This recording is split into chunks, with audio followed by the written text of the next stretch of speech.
Est-ce que c'est vrai qu'on pourra plus être en télétravail cette année?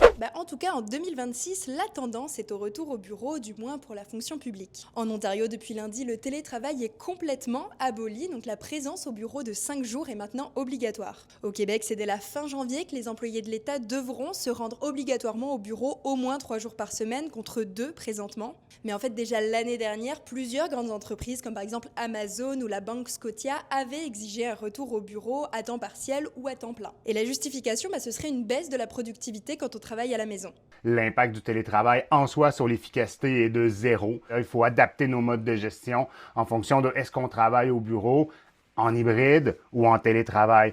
Et il y a des stratégies qui existent qui ont été démontrées plus efficaces que d'autres pour chacun de ces modes de travail-là.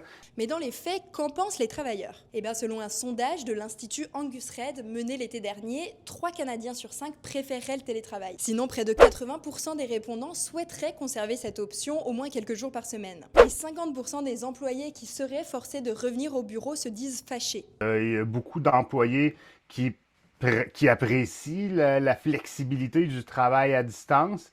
Maintenant, si on oblige les gens à faire quelque chose contre leur gré, bien évidemment, ça peut générer beaucoup d'insatisfaction au travail. Ça peut favoriser du désengagement. Et toi, t'es plutôt télétravail ou retour au bureau? Dis-moi dans les commentaires.